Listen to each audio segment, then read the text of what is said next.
November 2023, Bletchley Park, England.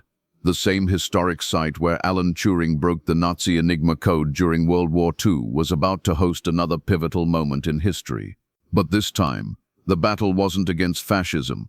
It was about the future of humanity itself. And two men were about to clash over a question that would define the 21st century. Should we control artificial intelligence, or should we let it run free?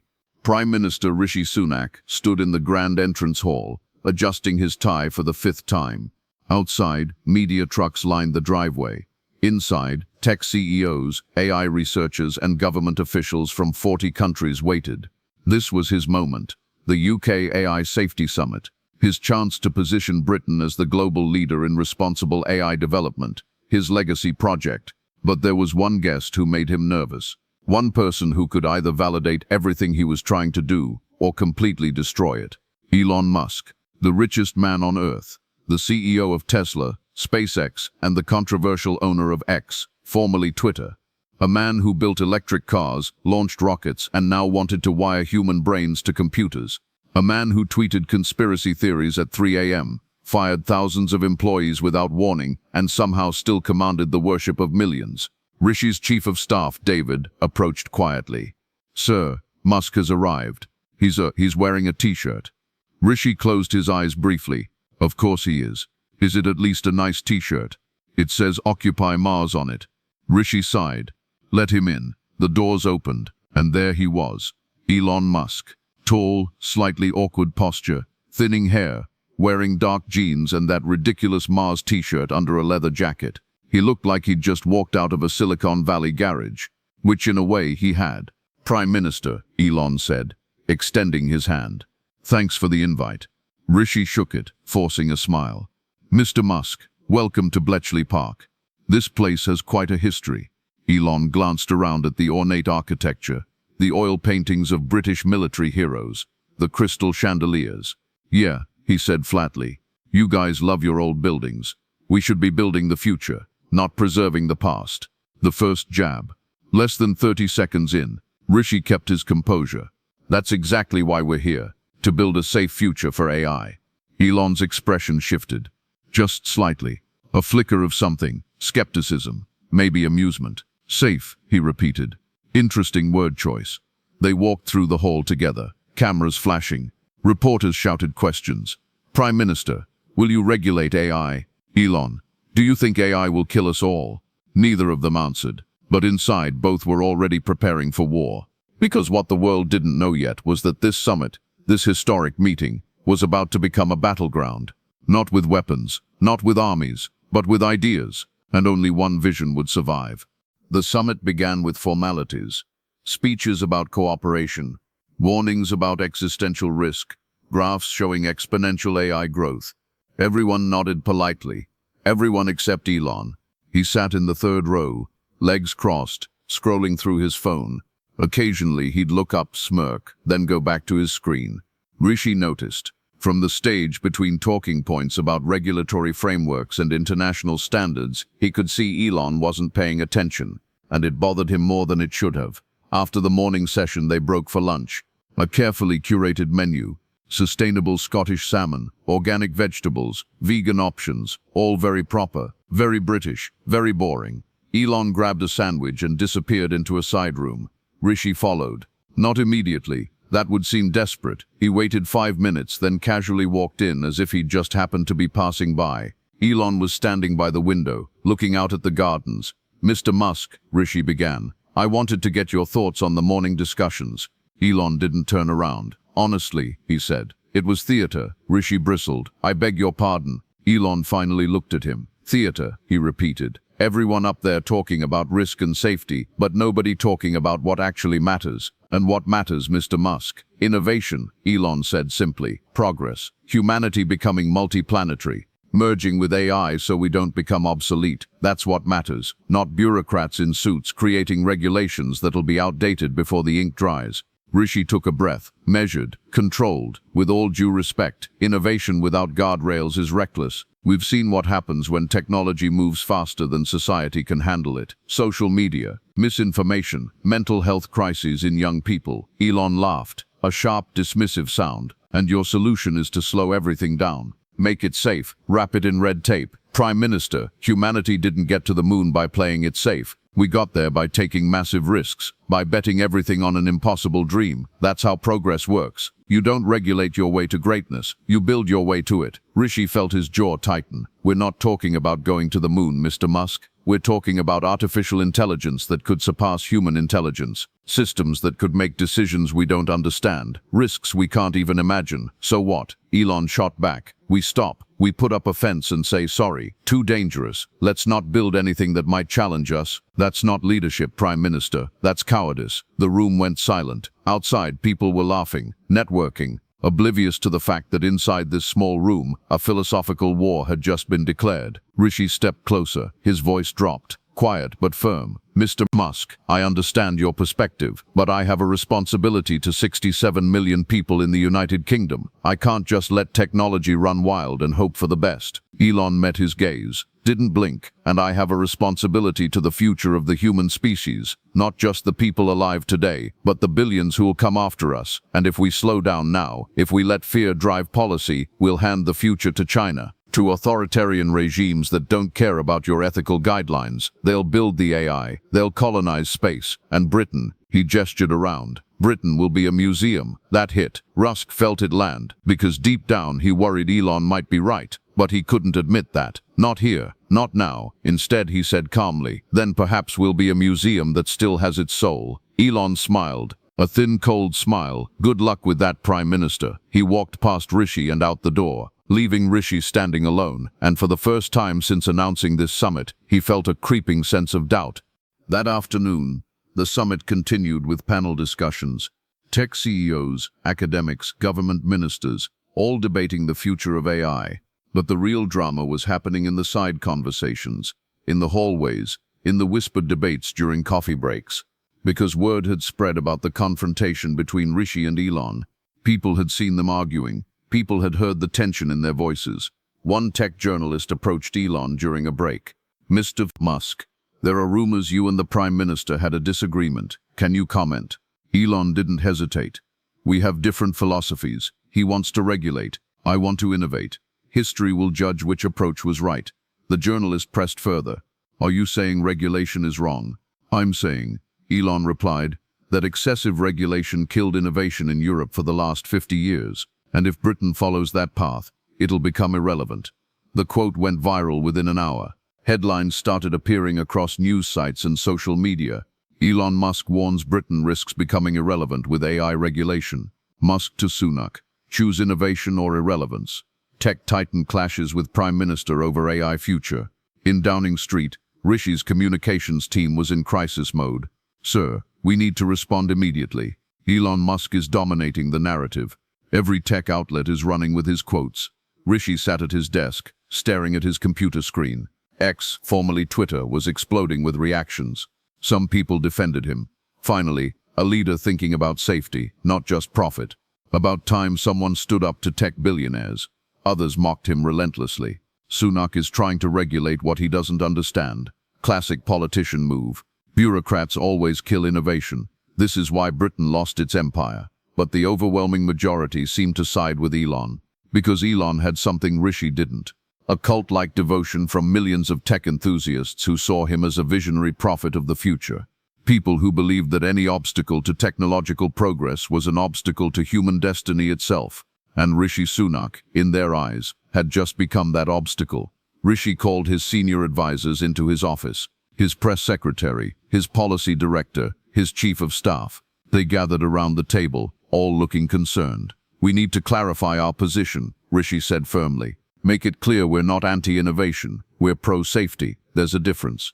His press secretary shook her head. Sir, with respect, that's not how it's playing. The narrative is Musk equals progress, Sunak equals red tape. We're losing the messaging war. Then we fight back, Rishi said. We explain our reasoning. We show people why safety matters. His policy director spoke up. Prime Minister, the tech community doesn't want explanations. They want you to get out of their way. And Elon Musk just gave them a rallying cry.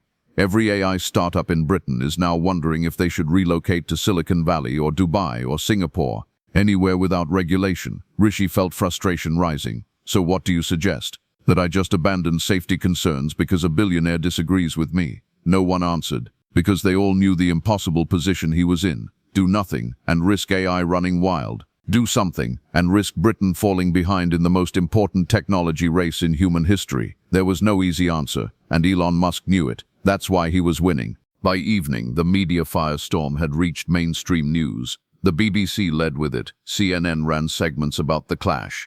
Even non-tech publications were covering the story, because it had all the elements of compelling drama. A cautious politician versus a rebellious billionaire. Safety versus progress. The establishment versus the disruptor. It was irresistible. Elon appeared on a podcast that night. He didn't waste time. Look, he said, leaning back in his chair with that characteristic casual confidence. I respect what Rishi is trying to do. I really do. But he's operating from a place of fear. And you can't build the future from fear. You build the future from optimism and courage. And right now, Britain is choosing fear. The interviewer nodded eagerly. So you think Britain is making a mistake? Absolutely. They're about to regulate themselves into irrelevance. Meanwhile, Rishi was preparing for his own media appearance.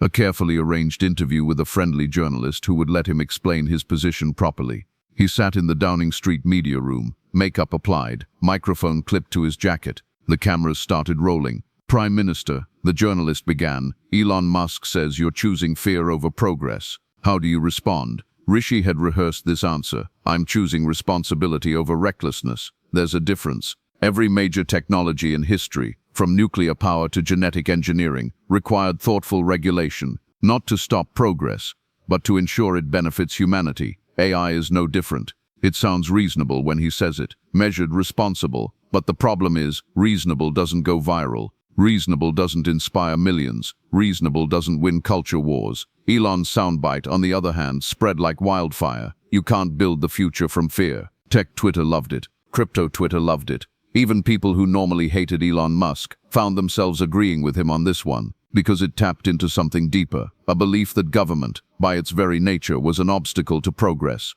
That bureaucrats in suits would always be slower, dumber, and more risk-averse than entrepreneurs and innovators. By the next morning, polling data started coming in. Rishi's approval rating among young voters had dropped 7 points overnight. Among tech workers, it had plummeted 15 points. His own party members were texting each other concerns. Is the PM out of touch? Is he killing Britain's tech sector? Should we intervene? One Conservative MP went on television that morning and said what many were thinking. I support the Prime Minister, but we need to be careful. We can't afford to lose our competitive edge in AI. If the brightest minds move to America or Asia, we'll regret it for generations. Rishi watched the interview from his office. He didn't say anything, just stared at the screen. His chief of staff stood beside him. Sir, we need to do damage control. Rishi finally spoke. Damage control. We're trying to prevent humanity from building something it can't control. And I'm the one who needs damage control. David chose his words carefully. With respect, sir, if we lose the public on this, we lose everything. We can't implement any safety measures if we're voted out of office. Rishi turned to face him. So your advice is to compromise, to give Elon Musk what he wants. David didn't answer immediately. Then he said quietly, my advice is to pick your battles carefully, because right now you're fighting the most popular entrepreneur on earth, and the public is siding with him. 3 days after the summit, Rishi convened a private meeting with Britain's leading AI companies, DeepMind, Stability AI, Synthesia, and a dozen others. They gathered in a conference room in Whitehall. The atmosphere was tense. Everyone knew why they were there. Rishi entered the room and immediately felt the coolness. These weren't his allies. They were people who felt threatened by his policies. Thank you all for coming, Rishi began. I wanted to hear your concerns directly. A young CEO from a machine learning startup spoke first. Prime Minister, with respect, your proposed regulations will require us to submit models for government testing before deployment. Do you understand how much that will slow us down? Our competitors in San Francisco and Shenzhen don't have these restrictions. We'll be operating with one hand tied behind our backs. Rishi nodded. I understand the concern, but surely you agree that some level of oversight is necessary. Another founder, older, more measured, spoke up. Prime Minister, we're not against oversight, but the problem is speed. AI is doubling in capability every 6 months. By the time your Safety Institute reviews a model, it's already obsolete. You're building a regulatory framework for technology that moves at a pace government has never dealt with before.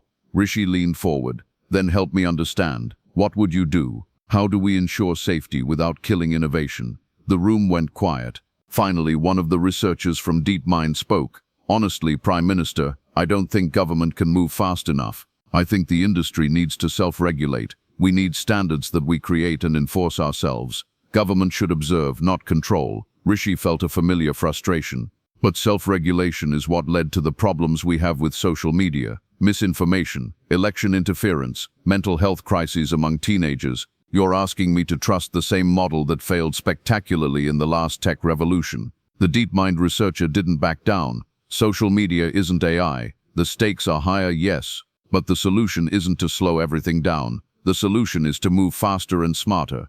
Rishi looked around the room. These were brilliant people, PhDs from Oxford, Cambridge, MIT, people who understood the technology far better than he ever could. But they all had one blind spot. They believed in their own good intentions. They believed that because they were smart and well-meaning, they could be trusted with unfathomable power, and history had shown again and again that wasn't enough. After the meeting, Rishi walked back to his office. His private secretary was waiting. How did it go? Rishi sighed. They think I'm the problem. They think I'm standing in the way of progress. His secretary paused. Are you? Rishi looked at him sharply. What? His secretary chose his words carefully. Sir, I'm not saying you're wrong. But what if they're right? What if the cost of caution is higher than the cost of risk? Rishi sat down heavily in his chair. That's the same argument people made about nuclear weapons. Build first, worry later. And we came within minutes of ending civilization multiple times. His secretary nodded. True, but we also ended up with nuclear energy, medical isotopes and technologies that improved billions of lives. The question isn't whether there's risk. The question is whether the alternative, letting other countries race ahead, is worse. Rishi stared out the window at Downing Street, the famous Black Door, the symbol of British power and history, and he wondered, not for the first time, if he was making the biggest mistake of his career. 2 weeks after the summit, the first company announced its decision. Inflection AI, a British startup with 40 employees and cutting-edge technology, released a statement. After careful consideration, we have decided to relocate our headquarters to Palo Alto, California. While we appreciate the UK's commitment to AI safety, we need an environment that allows us to innovate at the pace required to compete globally. The news hit like a bomb. Within 48 hours, 3 more companies announced similar moves. Not full relocations, but significant expansions abroad. We're keeping our London office, but primary development will now happen in San Francisco. We're opening a major research center in Singapore. We've decided to incorporate in Delaware. The tech press had a field day. The great British AI exodus. Sunak's regulations drive innovation away. UK shoots itself in the foot. Elon Musk tweeted simply, "Told you." It got 100,000 retweets in an hour. Rishi's approval rating dropped another 5 points. In Parliament, opposition leaders attacked. The Prime Minister is presiding over the destruction of Britain's tech sector, the Labour leader declared. While he plays bureaucrat, our best and brightest are leaving. Jobs are disappearing. Investment is drying up. This is an economic disaster in the making. Conservative MPs, usually loyal, were now openly concerned. Some called for Rishi to reverse course. Others defended him, but with less enthusiasm than before. Rishi sat in Prime Minister's questions, defending his position. We are not driving away innovation. We are ensuring that innovation serves humanity, not endangers it. The companies leaving are choosing short-term profits over long-term responsibility, and history will prove that Britain made the right choice. But even as he said the words, he could hear how they sounded. Defensive, reactive, like a man losing control of the narrative. That evening, Rishi met with his Chancellor, Jeremy Hunt. Jeremy didn't mince words. Rishi, we're losing billions in potential tax revenue. The tech sector was supposed to be our growth engine. Now it's sputtering. Rishi rubbed his temples. I know, Jeremy continued. I'm not saying you're wrong about safety, but there has to be a middle ground, a way to show we're business-friendly while still maintaining oversight. Rishi looked up. Like what? Jeremy pulled out a folder. We've been talking to some economists and tech advisors. What if we created a regulatory sandbox? Companies can innovate freely within certain parameters. We monitor, but don't restrict. We learn as they build, and we only step in if there's clear danger. Rishi considered it. That's basically self-regulation with extra steps. Jeremy nodded. Maybe, but it's better than watching every promising company flee to America. Rishi knew Jeremy was right. The political reality was becoming impossible to ignore. But every time he thought about loosening restrictions, he remembered a conversation he'd had with a leading AI researcher months ago. The researcher had said, "Prime Minister, we're building something we don't fully understand. And once it's out there, we can't put it back. That's not a reason to be cautious. That's a reason to be terrified." But terror didn't win elections. Hope did. Progress did. The promise of a better future did. And Elon Musk was selling that promise with the kind of charisma and conviction that Rishi, for all his intelligence and experience, simply didn't possess. The world wanted to believe in Elon's vision, and increasingly, they saw Rishi as the man standing in the way. 3 months after the summit, the full impact was becoming clear. Britain's AI sector wasn't collapsing, but it was stagnating. Investment had dropped 30% compared to the previous year. Several major venture capital firms had shifted focus to American and Asian markets. The UK, once considered the second-best place for AI development after Silicon Valley, had dropped to 5th in global rankings. Meanwhile, America was booming. Elon's companies were launching new AI products at a blistering pace. OpenAI had released GPT-5, far more powerful than anything before. Google's DeepMind, despite being based in London, was doing most of its advanced work in the US. The brain drain was real and accelerating. Rishi read the reports with growing unease. Every data point confirmed what his critics had been saying. Britain was falling behind. In Silicon Valley, Elon gave an interview. He was asked about the UK situation. "Look, I have nothing personal against Rishi Sunak," Elon said. "He seems like a smart guy, but he made a fundamental error. He confused prudence with wisdom. Being cautious feels wise. It makes you look responsible. But sometimes caution is just another word for cowardice. And in a technological race, the cautious don't win. They don't even place." The interviewer pressed him. "Some people say you're being reckless.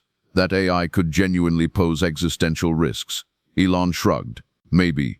But the bigger risk is becoming irrelevant. If China develops super-intelligent AI first, they'll control the future. If America leads, at least we have a chance at building something aligned with human values. But if everyone sits around wringing their hands about hypothetical dangers, well, that's how you lose everything." Back in London, Rishi watched the interview on his laptop. His wife, Akshata, sat beside him. "What do you think?" she asked quietly. Rishi sighed. "I think he might be right." Akshata looked surprised. "Really?" Rishi nodded slowly.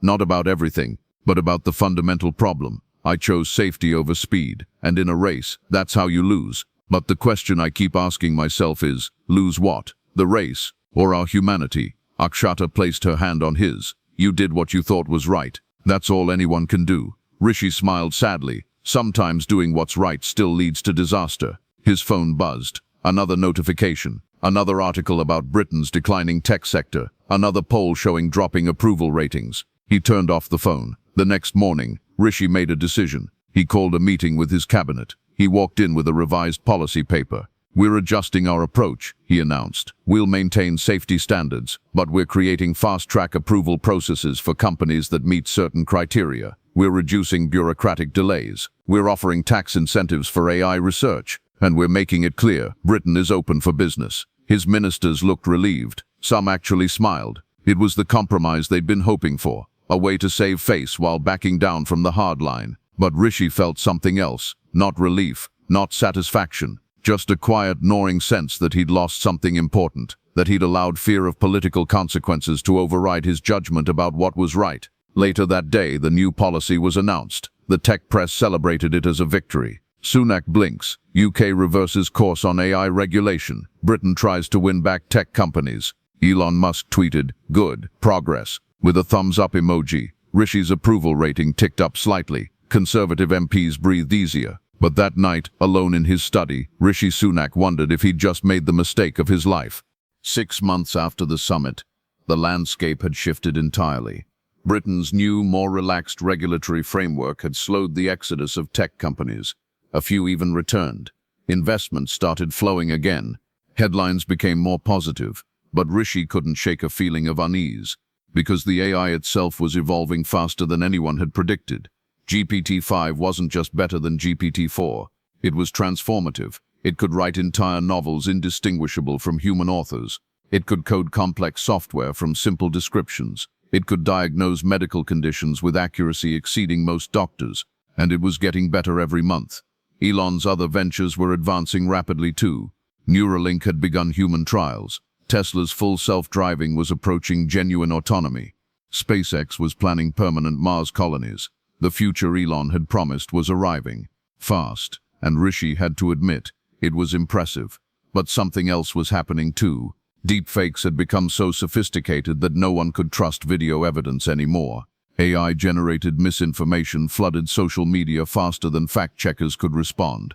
Several people had died because they followed medical advice from AI chatbots that hallucinated dangerous treatments. A teenager in Manchester had committed suicide after an AI companion app, in a moment of algorithmic confusion, told her the world would be better without her. The company apologized, calling it an unfortunate edge case. But the girl was still dead. Rishi read the reports. All of them. Every AI incident, every near miss, every warning sign that maybe, just maybe, they were moving too fast. But saying that out loud would make him look like the old cautious Rishi, the one everyone had mocked. His chief scientific advisor requested a private meeting. "Prime Minister, we need to talk about the risks." Rishi looked up from his desk. "I'm listening." The advisor pulled out a tablet showing data visualizations. AI capability is growing exponentially, but our understanding of how it works is not keeping pace. We're building systems we don't fully comprehend, systems making decisions we can't always explain, and the new relaxed regulations mean we have less visibility than ever. Rishi felt the old tension returning. "So you're saying I made a mistake, loosening the rules?" The advisor hesitated. "I'm saying there's a reason you had those rules in the first place, and the pressure that forced you to change them. Political pressure, market pressure. That pressure didn't make the underlying risks disappear. It just made us stop talking about them." Rishi stared at the data. "What do you recommend?" The advisor spoke carefully. "Honestly, I think we need to go back to stricter oversight." But he added quickly, "I know that's politically impossible now. Elon Musk and his allies won the narrative. You're boxed in. If you tighten regulations again, you'll be crucified. You'll be called indecisive, weak, anti-innovation. Your government might fall. So I'm not sure what to tell you. Sometimes the right thing and the possible thing are not the same." Rishi leaned back in his chair. "That's a very unsatisfying answer." The advisor smiled grimly. "Welcome to the 21st century, Prime Minister." Rishi sat alone in his office after the meeting, the weight of it all pressing down. He'd tried to do the right thing, the responsible thing, and he'd been punished for it. So he'd compromised, softened his stance, and now he was watching the consequences unfold in real time. He thought about Elon Musk, still confident, still certain, still tweeting about Mars colonies and AI girlfriends and the glorious future of abundance, never acknowledging the girl who died, never addressing the deepfakes destroying lives, never slowing down to ask, "Are we sure about this?" Because Elon didn't deal in caution, he dealt in vision, and vision apparently was what people wanted, even if it was blind. 1 year after the Bletchley Park summit, Rishi attended another conference. This time in Washington, D.C., an emergency session called by the UN to address what they were now calling the AI crisis, because the problems had multiplied beyond anyone's predictions. Autonomous weapons systems had been deployed in 3 regional conflicts. AI-driven market manipulation had caused a flash crash that wiped out billions. And most concerning, several leading researchers had published a joint letter warning that current AI development was approaching a point of no return. Rishi sat in the UN conference hall, listening to presentations about risks, about misalignment, about the possibility that humanity was building its own replacement, and he felt a strange mixture of vindication and horror. Because he'd been right, the dangers were real, but being right didn't matter anymore. The train had already left the station. Elon Musk was at the conference too. He gave a presentation about humanity's future.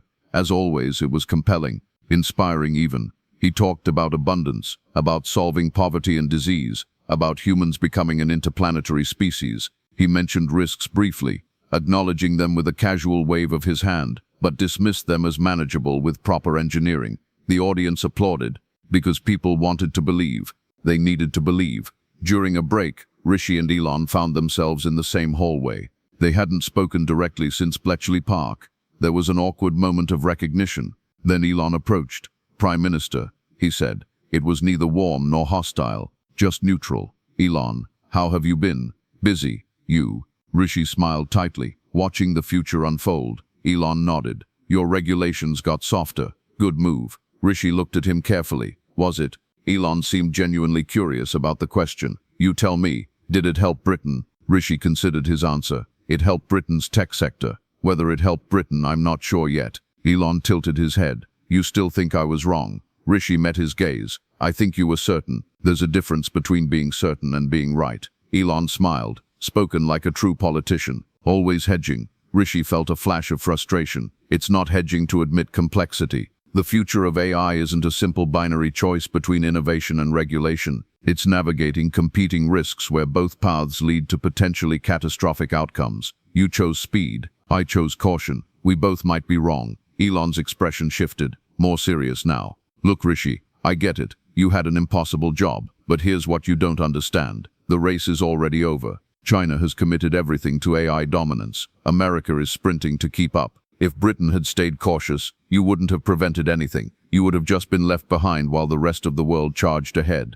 At least now you're in the game. Rishi felt the old argument resurfacing. But at what cost? Elon shrugged. I don't know yet. None of us do. That's the point. We're in uncharted territory. But I'd rather be moving forward in uncharted territory than standing still in the past. Rishi watched him walk away, still confident, still certain, still believing that speed and innovation would solve everything. And maybe they would. But Rishi couldn't shake the feeling that they were all passengers on a train with no brakes, accelerating toward an unknown destination. That evening, Rishi gave his own presentation at the conference. He didn't try to inspire. He didn't promise abundance or Star Trek futures. He simply laid out the data, the risks, the unknowns, the need for international coordination. It was measured, thoughtful, and responsible. The audience applauded politely. But there was no fire, no passion, no viral moments, because caution doesn't inspire. Vision does. Even dangerous vision. After the conference, Rishi flew back to London. On the plane, he read the news coverage. Unsurprisingly, Elon's speech was everywhere. Musk unveils plan for AI-driven utopia. Tech visionary promises end to poverty. Mars colonies within a decade. Rishi's speech got a few mentions deep in tech journals. Sunak warns of AI risks. Prime Minister calls for international cooperation. It was accurate, but nobody cared. 2 years after Bletchley Park, Rishi Sunak gave an interview reflecting on the AI summit and everything that followed. The interviewer asked him directly, "Do you regret how you handled it?" Rishi paused for a long time before answering. "I regret that I couldn't make people understand the stakes. I regret that caution became a dirty word. I regret that someone like Elon Musk, brilliant as he is, convinced the world that any hesitation was cowardice." The interviewer pressed, "But do you think you were wrong?" Rishi chose his words carefully. "I think I was right about the risks, but I was wrong about the politics. I thought if I explained the dangers clearly enough, people would understand. But people don't want to hear about dangers. They want to hear about possibilities." Elon understood that. I didn't. By then, the world had indeed changed. AI was everywhere. In every phone, every device, every system. It ran power grids, managed supply chains, wrote code, created art, diagnosed diseases. In many ways, it had improved life dramatically. Productivity had soared. Economic growth had accelerated. Some problems really had been solved, but other problems had emerged. Unemployment in creative industries had skyrocketed as AI replaced writers, artists, and designers. Several countries had experienced coups coordinated by AI-driven disinformation campaigns. And the concentration of power in the hands of a few tech companies had created a new form of feudalism. Elon Musk, Sam Altman, the leaders of DeepMind and Anthropic. These weren't just businessmen anymore. They were the most powerful people on Earth. Rishi watched all of this from the sidelines. He was still Prime Minister, but diminished. The Conservative Party had barely won the last election. His authority was limited, and on AI policy he'd long since stopped trying to lead. He'd become a manager, not a visionary. Responding to crises, not preventing them. And deep down, he knew that his moment at Bletchley Park, his chance to shape the future, had come and gone. One evening, he received an unexpected message from Elon Musk. Just 3 words, "You were right." Rishi stared at the message for a long time. He considered responding, asking what had changed Elon's mind, asking if they could work together now. But in the end, he just deleted it, because being right didn't matter anymore. The future had already been decided, and Rishi Sunak, for all his intelligence and caution, had lost. The final scene of this story is not an ending, it's a question, because we're living through this moment right now. The debate between safety and innovation, between caution and speed, between Rishi's responsible governance and Elon's bold vision, that debate is happening in real time. And none of us know yet who was right. Maybe in 10 years we'll look back and thank Elon Musk for pushing humanity forward, for refusing to let fear slow us down, for building the abundant future he promised. Or maybe we'll look back and wish we'd listened to Rishi Sunak, wish we'd been more careful, wish we'd asked harder questions before building something we couldn't control. The truth is, both men wanted the best for humanity. Both men were trying to do the right thing, but they had fundamentally different views about what the right thing was. And only time will tell which vision leads to salvation, and which leads to something else entirely. This is the story of Rishi Sunak and Elon Musk. Two leaders, two philosophies, one pivotal moment. It's not a story about who won. It's a story about the choice we're all making right now, between the risks of moving too fast and the risks of moving too slow, between optimism and caution, between the future Sunak fears we might create, and the ending that's still being written by all of us.